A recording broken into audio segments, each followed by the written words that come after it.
పద్దెనిమిది పడిమెట్ల పైకెక్కి గుడికేగు భక్తులకు ఎదురొచ్చే బంగారు స్వామి ఇరుముడులు స్పృశించి శుభమును దీవించి జన బృందముల చేరే జగమేలు స్వామి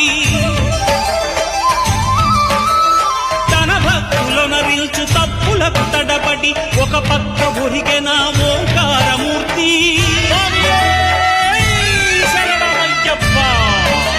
స్వాములందరూ తనకు సాయము కాగా ధీమంతుడై లేచే ఆ కన్య స్వామి పట్టబంధము వీడి భక్తతతికై